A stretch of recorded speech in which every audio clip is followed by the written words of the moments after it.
ఈ సంఘం పట్ల కనబడతా ఉంటుంది. కాబట్టి ఈరోజు మనం మాట్లాడుకోబోయేటువంటి 7వ సంఘం పేరేంటి చెప్పండి?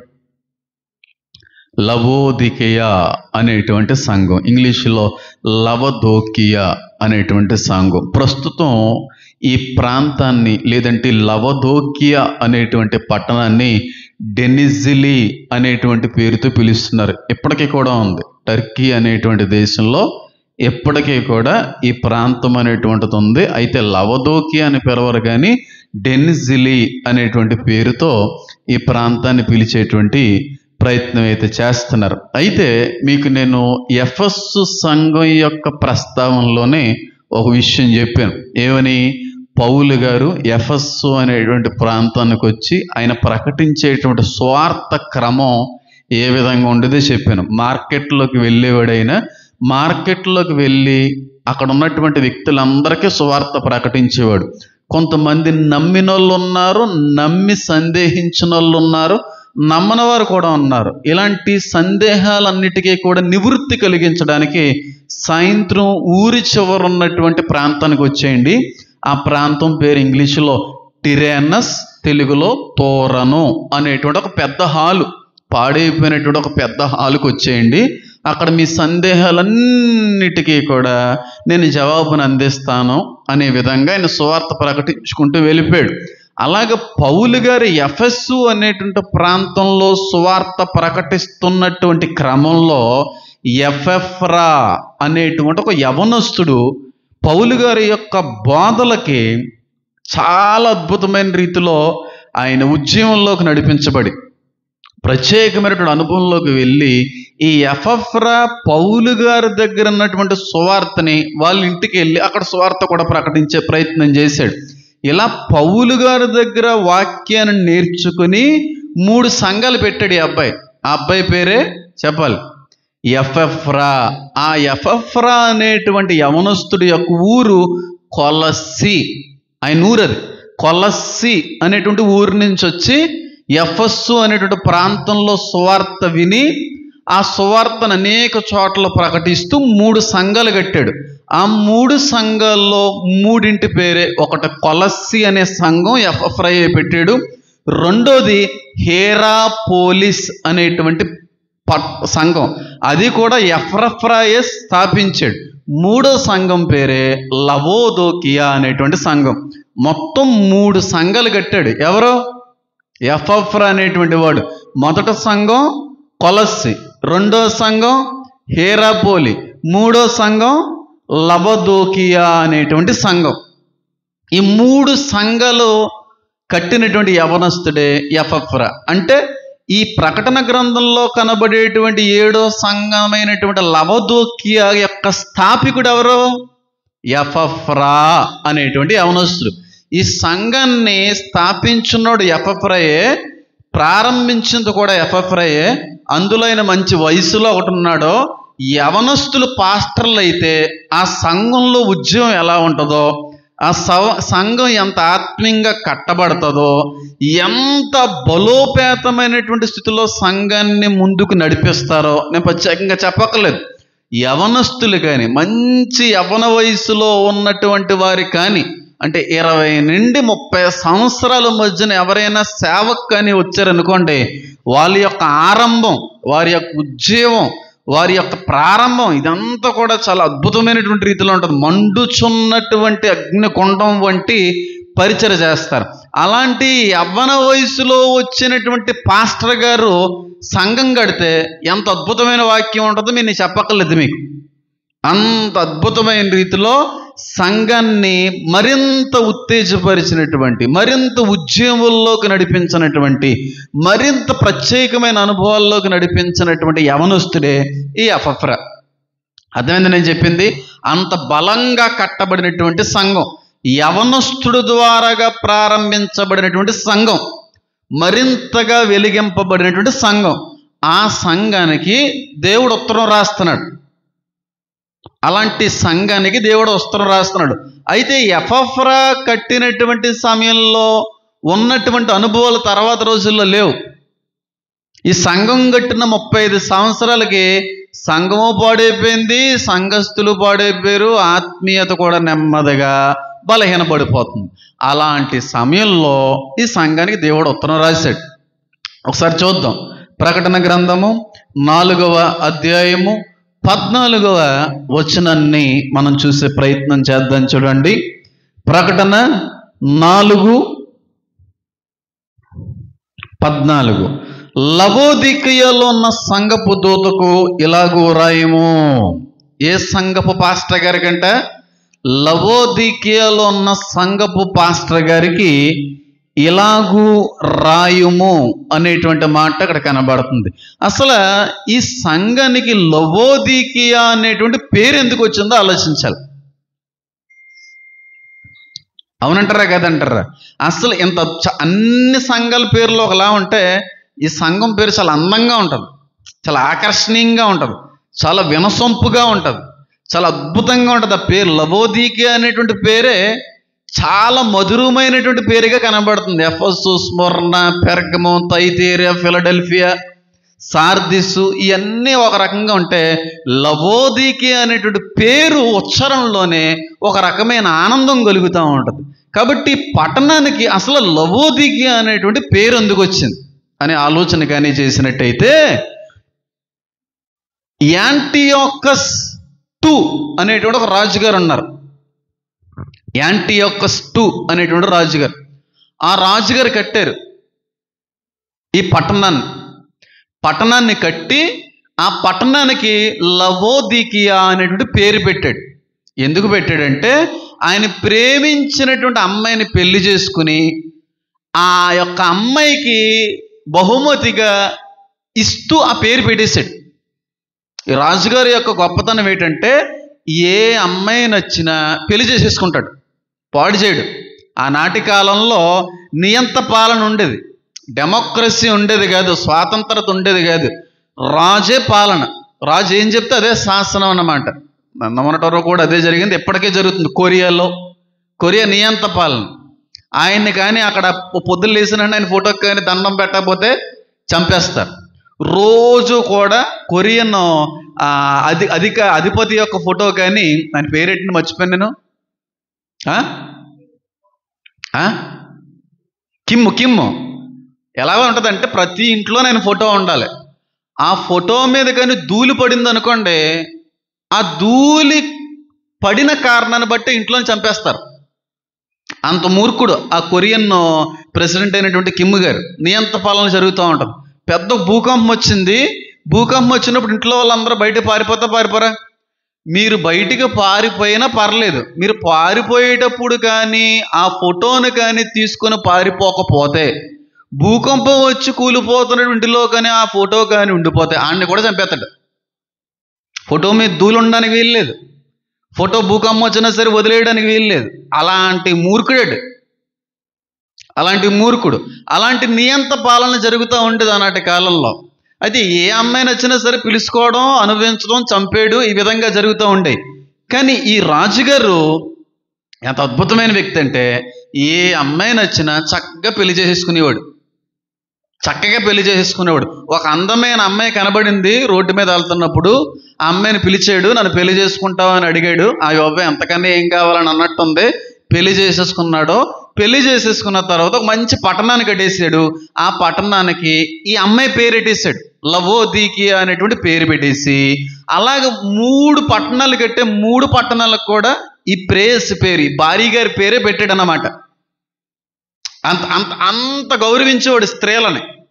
ప్రేమించిన ప్రతి అమ్మాయిని పెళ్లి చేసుకునేవాడు, పాడు చేసేవాడు కాదు. మనం మొన్న కూడా చదువుకున్నాం ఫిలడెల్ఫియా అనేటువంటి సంఘం గురించి. యునామస్ II అనేటువంటి రాజు తమ్ముడి గారి కట్టాడు పట్టణం, ఫిలడెల్ఫియస్ అనేటువంటి తమ్ముడికి. ఇక్కడ ఈ రాజుగారు మాత్రం భార్య గారి కట్టారన్నమాట. పట్టణం కట్టేసి ఆ పేరు పెట్టేశాడు, లవోదికియా అనేటువంటి పేరు. అంత మంచి రాజుగారు ఆ రాజుగారు. అయితే పేరు ఆ పట్టణానికి రావడం కారణం ఇది. ఈ పట్టణం యొక్క గొప్పతనాలు ఏంటి, ఈ పట్టణం యొక్క ప్రాముఖ్యతలు ఏంటి అనే ఆలోచన కానీ మనం చేసినట్టయితే, ఈ పట్టణంలో బంగారు మార్కెట్ జరిగేది. ఏ మార్కెట్? కోళ్ళు మార్కెట్టు, బర్రెల మార్కెట్టు, గొర్రెల మార్కెట్టు కాదు, చేపల మార్కెట్ అంతకంటే కాదు. ఏం జరుగుతూ ఉండదు ఇక్కడ? బంగారం మార్కెట్ జరుగుతూ ఉండేది అన్నమాట. అంటే అక్కడ ఎక్కువ బంగారం దొరుకుతుందండి లవదోకి అనేటువంటి ప్రాంతంలో అనే ఆలోచన మీకు రావచ్చు. బంగారం ఎక్కువ దొరుకుతుంది కనుక అక్కడ మార్కెట్ లేదు. చాలామంది బయట ప్రజలు, బయట ప్రాంతానికి, బయట పట్టణానికి సంబంధించిన వారు కూడా వచ్చి ఇక్కడ క్రయ విక్రయాలు జరిపించేవారు, బిజినెస్ చేసేవారు అన్నమాట. ఎంతమందికి అర్థమవుతుందని చెప్పేది? అర్థమవుతుందని నేను చెప్పేది. అక్కడ బిజినెస్ చేసేవారు అంటే వేరే వేరే పట్టణాల నుంచి కూడా బంగారాన్ని తెచ్చుకొని ఇక్కడ అమ్మేవారు. కొనుక్కునే వాళ్ళు ఉండేవారు, అమ్మేవాళ్ళు ఉండేవారు. కాబట్టి బంగారం యొక్క వ్యాపారం బాగా జరుగుతూ ఉండేది, అద్భుతంగా జరుగుతూ ఉంటుంది అన్నమాట. మొట్టమొదటగా బంగార వ్యాపార మార్కెట్ ఉన్నటువంటి ప్రాంతం ఏ ప్రాంతం? లవదోకియా అనేటువంటి ప్రాంతం. ఈ ప్రాంతం యొక్క రెండో గొప్పతనం ఏంటంటే ఈ ప్రాంతంలో దొరికేటువంటి ఉన్ని ఇంక ప్రపంచంలో ఎక్కడ దొరకదు. ఉన్ని అంటే తెలుసా ఏంటి? చెప్పండి. ఉన్ని వస్త్రాలు, వూల్, ఇంగ్లీష్లో వూల్, గొర్రె నుంచి వచ్చేటువంటి వూలు ఇక్కడ దొరికినట్లుగా ప్రపంచంలో ఇంకెక్కడ దొరికేది కాదు. అంటే ప్రపంచంలో ఇంకెక్కడ గొర్రెలు లేవని దాని ఉద్దేశం కాదు, కానీ ఈ లవదోకియా అనేటువంటి పట్టణపు కొంచెం దూరంలో ఒక కొండ ఉంది. ఆ కొండ మీద నల్లటి గొర్రెలు మేపబడతా ఉండే, ప్యూర్ బ్లాక్ అన్నమాట. ఇంకెక్కడ దొరికేది కదా, ప్యూర్ బ్లాక్ గొర్రెలు అక్కడ మాత్రమే దొరికాయి, ఆ కొండ మీద మాత్రమే పెంచేవారు. అయితే ఈ గొర్రెలు ఇచ్చేటువంటి ఉన్ని ఒక ప్రత్యేకత ఏంటంటే మామూలుగా మీరు ఒరిజినల్ ఊళ్ళని ఎప్పుడన్నా పట్టుకుంటే కొంచెం బరువు ఉంటుంది, అది గరుగ్గా కొంచెం చిరాగ్గా వేసుకోవడానికి కూడా ఇబ్బందిగా ఉంటుంది. ప్యూర్ ఊల్తో కూడిన స్వెటర్లు ఉన్నాయి చూడండి, చలికాలంలో స్వెటర్లు వేసుకుంటారు కదా, దేంతో చేస్తారు? అవి కాటన్తో చేస్తారా, లెనిన్తో చేస్తారా, దేంతో చేస్తారు? ఊల్తో చేస్తారు, ఉన్నితో చేస్తారు. స్వెటర్ వేసుకున్నప్పుడు దురద పుడుతుందా పుట్టదా? ఒళ్ళంతా ఒక రకంగా దురద పుట్టినట్టుగా బరువుగా అన్కంఫర్టబుల్గా ఉంటుంది. ఏ ఊలైనా అలాగే ఉంటుంది. కానీ ఈ లవదోకి అనేటువంటి ప్రాంతంలో పెంచబడేటువంటి గొర్రెలు ఇచ్చేటువంటి ఊలు లైట్గా ఉంటుంది, లైట్ వెయిట్ అన్నమాట, స్మూత్గా ఉంటుంది అన్నమాట. కాబట్టి లోపల ఇంకేం వేసుకోకర్లేదు, డైరెక్ట్గా వేసుకున్నా వేసుకోలేనంత తేలికగా ఉంటుంది దాని యొక్క వస్త్రపు ఉన్నంతా కూడా. వెయిట్ ఎక్కువ ఉండేది కదా, బరువు ఉండదు, దురద పుట్టదు, చిరాగ్గా ఉండదు, సాఫ్ట్గా ఉంటుంది. మనిషి యొక్క తల వెంట్రుకల కంటే కూడా, పక్షి యొక్క వెంట్రుకల కంటే కూడా శుతిమెత్తని ఉన్ని ఎక్కడ దొరికేది, శుతిమెత్తని ఊలు అన్నమాట. పైగా ఆ ఉన్ని ఏ రంగులో ఉండేది? Pure black. ఉన్నంటే కొంచెం తెలుపో గోధుమ రంగు ఈ విధంగా ఉంటుంది, కానీ ఎక్కడ దొరికేది కదంట ఆ రోజుల్లో. నల్లటి ఊలు కావాలంటే లవదోకియాకి రావాలి, ఎందుకంటే లవదోకియాలోనే నల్లటి గొర్రెలు ఉండే. ఎంత సాఫ్ట్ అంటే అంత సాఫ్ట్. కాబట్టి పెద్ద పెద్ద రాజులు, ప్రపంచవ్యాప్తంగా పేరుగాంచినటువంటి ధనిక రాజులు, ఐశ్వర్యవంతులు, బాగా పేరుగాంచినటువంటి వాళ్ళందరూ కూడా ఈ ప్రాంతానికి వచ్చి ఇక్కడి నుంచి ఉన్నిని పట్టుకెళ్తూ ఉండేవారు. రకరకాల జాకెట్లు, బ్లాంకెట్స్, రగ్గులు, స్వెటర్లు. అంటే ఈనాటి కాలంలో కూడా ఉన్నాయనుకోండి, ఆనాటి కాలంలో డైరెక్ట్గా రాజులు పెద్ద జాకెట్ వేసేసుకునేవారు, వూల్ జాకెట్లు, ప్యూర్ బ్లాక్ కలర్ ఊల్తో కుట్టినటువంటి జాకెట్లు, లైట్ వెయిట్, సాఫ్ట్. కాబట్టి మంచి గిరాకీ ఉండేది దేనికి? ఆ ఉనికి. ప్రపంచవ్యాప్తంగా ఉన్నటువంటి అపర కుబేరులందరూ కూడా, కోటీశ్వర్లందరూ కూడా ఈ ఉన్ని కొనడానికి ఎక్కడికి వచ్చేవారు చెప్పాలి? లవదోకియాకే వచ్చేవారు. ఆ ఉన్ని వ్యాపారం కూడా చాలా అద్భుతమైనటువంటి రీతిలో ఆ ప్రాంతంలో జరుగుతూ ఉండేది. అయితే మూడవ ప్రత్యేకత ఏంటి అంటే ఈ లవదోకియా యొక్క గొప్పతనం మూడవది ఏంటంటే ఇక్కడే కాటుక అనేటువంటి దొరికేది ఆ రోజుల్లో.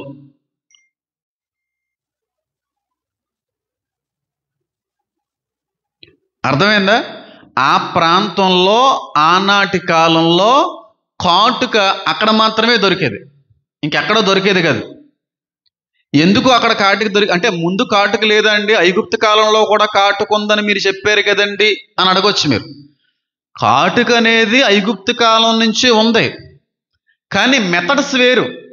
అప్పుడు బొగ్గుని పౌడర్ చేసి డైరెక్ట్గా రాసుకునేటువంటి పద్ధతి తర్వాత కొంచెం డెవలప్ అయింది. 19వ శతాబ్దానికి పూర్తిగా కాటుక అనేటువంటిది రెడీ అయిపోయింది. కానీ ఇది మొదటి శతాబ్దానికి సంబంధించింది, మొదట 100 సంవత్సరాల కాలపు సంబంధమైనటువంటి విషయం ఇది. ఆనాటి కాలంలో కాటుక ఎలా జరిగేదంటే, అక్కడ ఓ ప్రత్యేకమైన రాయి ఉండేది, ప్రత్యేకమైన రాయి, దాన్ని పిర్గియం అని పిలుస్తూ ఉంటారు. ఆ రాయి యొక్క గొప్పతనం ఏంటంటే చాలా లైట్ వెయిట్ ఉంటుంది. ఆ రాయి చాలా లైట్ వెయిట్. మీరు ఎప్పుడన్నా డీమార్ట్లకి, స్పెన్సర్స్కి అలాంటి వాటికి వెళ్ళారు అనుకోండి, తగిలిస్తారు తెల్లటి రాళ్ళు, కన్నాలుగా ఉండి. దేనికంటే మడాలు తోముకోవడానికి. ఇక్కడ నీ తోముకోవడానికి తెలుగులో ఏమంటారు, నీని పాదాల్లో రుద్దడానికి రాయి దొరుకుతుంది డీమార్ట్లో. చూసారా? లైట్ వెయిట్ ఉంటుంది, తెల్లగా ఉంటుంది, కన్నాలుగా ఉంటుంది. ఆ రకమైనటువంటి రీతిలో ఒక రాయి దొరికింది అక్కడ, పిర్గియం అని పిలుస్తూ ఉంటారు. అది ఎలా ఉంటుంది అంటే దాని యొక్క రంగు నల్లగా ఉండేది, లైట్ వెయిట్ ఉండేది. ఆ రాయిని సోపుగా కూడా ఉపయోగించేవారు. ఎలా అంటే ఏ ఉన్ని వస్త్రాలైనా, ఏ ఊలు బట్టలకైనా సరే డాగు కానీ, మచ్చ కానీ, మరక కానీ, ఆయిల్ స్టెయిన్స్ కానీ ఏమైనా పడ్డాయి అనుకోండి, ఇది పెట్టి క్లీన్ చేసేవారు. కాబట్టి బాగా ఉపయోగపడుతూ ఉండేది. దీని యొక్క గొప్పతనం ఏంటంటే, పిర్గియం అనేటువంటి రాయి యొక్క గొప్పతనం ఔషధ గుణం ఉన్నటువంటి గొప్పతనం ఉంది ఇందులో. కాబట్టి ఇది ఎక్కడి నుంచి వచ్చిందంటే, అగ్ని పర్వతాల మూలంగా వచ్చినటువంటి ఆ పదార్థం మూలంగా వచ్చిన రాయి. అగ్నిపర్వతం పేలింది అనుకోండి, లావా బయటకు వచ్చేస్తుంది. కొన్ని రోజులకి ఆ రంగు ఏమైపోతుంది, నల్లటి రంగులోకి మారిపోద్ది. అలా మారినటువంటి ఒక రకమైనటువంటి రాయి ఈ పిర్గియం అనేటువంటి రాయి. లైట్ వెయిట్ ఉంటుంది, చిన్న కన్నాలో చిన్న హోల్స్లా కనబడుతూ ఉంటుంది. ఈ రాయి పూర్తిగా బ్రదలు కొట్టి పౌడర్ చేసేవాళ్ళు. అర్థమవుతుంది నేను చెప్పేది? పౌడర్ చేసి ఈ పౌడర్లో నూనె కానీ నీరు కానీ కలిపి ఒక పేస్ట్లా తయారు చేసేవారు. పేస్ట్లా తయారు చేసిన కొంత సమయానికి గట్టిపడేది. ఈ గట్టిపడినటువంటి దాన్నే కాటుకగా చాలా మంది అక్కడ విక్రయించేవారు అన్నమాట. దీనివల్ల వచ్చే ఉపయోగం ఏంటంటే, కంటి సగ్గడ్లు కానీ, కంటి దురదలు కానీ, కంట్లో ఎర్రగా అయిపోవడం కానీ ఇలానే జరిగినాయి అనుకోండి, ఇది పూసుకుంటే తగ్గేదంట. ఒక ఔషధ గుణం ఉంది. ఇది ఒక మెడికల్ ప్రాపర్టీస్ ఉన్నటువంటి పదార్థంగా అప్పుడు ప్రజలందరూ కూడా నమ్మేవారు. ఇప్పుడులాగైతే మాత్రం ఐ డ్రాప్స్ అవి లేవు కదా, ఆ రోజుల్లో అయ్యే పద్ధతులు. కాబట్టి పౌడర్గా చేసి పేస్ట్ చేసి దాన్ని కాటుకగా పూసుకునేవారు అన్నమాట. ఆ ప్రాంతంలోనే దొరికేది పిర్గియం అనేటువంటి రాయి. ఎందుకంటే టర్కీ దేశంలోనే ఎక్కువ వాల్కనిక్ ఎరప్షన్స్ ఎక్కువ జరిగాయి, అగ్నిపర్వతాలు ఎక్కువ కనబడుతూ ఉండే. కాబట్టి దీన్ని బాగా గుండ చేసి ఆ పౌడర్ని పేస్ట్లా చేసేవారు. పేస్ట్ని కంటికి కాటిగ్గా పెట్టుకునేవారు. దురదలు పోవడానికి, కంటి ఆరోగ్యంతో పాటుగా అందాన్ని కూడా తెచ్చిపెట్టిదన్నమాట ఈ ప్రాంతంలో అమ్ముడుపోయేటువంటి కాటిక. కాబట్టి ప్రపంచవ్యాప్తంగా ఉన్న మహారాణులందరూ కూడా ఇక్కడికి సైనికులను పంపించి ఈ ప్రాంతంలో నుండి కాటుకును కొనుక్కొని వెళ్ళేవారు. ఎంతమందికి అర్థమవుతుందని చెప్పేది? ఎక్కడ దొరికేది కాదు. ఒకవేళ దొరికినా దానిలో ఔషధ గుణాలు ఉండేవి కాదు. కానీ లవదోక్య అనేటువంటి ప్రాంతంలో దొరికే కాటికి మాత్రం ఔషధ గుణాలు కూడా ఉండేవి. అందంతో పాటుగా కంటికి ఆరోగ్యాన్ని కూడా తెచ్చిపెట్టిదన్నమాట, చల్లదనాన్ని కూడా తెచ్చిపెట్టిదన్నమాట. కాబట్టి పెద్ద పెద్ద మహారాణులు, బాగా డబ్బు సంపాదించినటువంటి గనులు, స్త్రీలందరూ కూడా, భార్యలందరూ కూడా ఇక్కడ కొంతమందిని పంపించి ఇక్కడి నుంచి కాటుకు తెప్పించుకుంటూ ఉండేవారు. కాటుకుని తెప్పించుకుంటూ ఉండేవారు. కాటుకు చాలా ఖరీదైంది ఆ రోజుల్లో.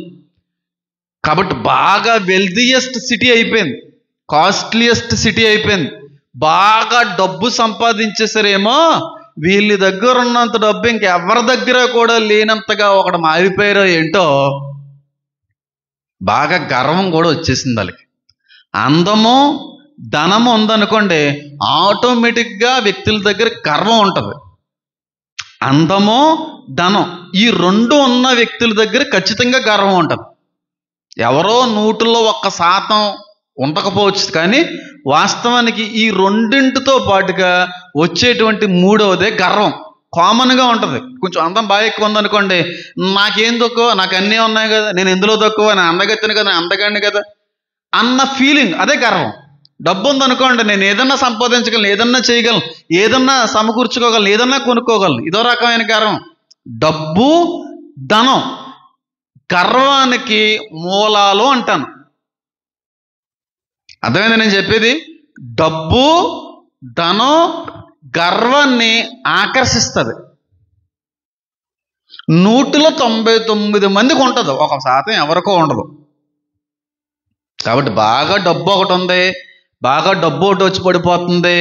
ఇంకా లోకం అందరికీ కూడా అందాన్ని మెరుగుపరచడానికి కూడా కాటుక బంగారం, కాస్ట్లీయెస్ట్ ఉన్ని కూడా ఎక్కడ దొరుకుతుంది.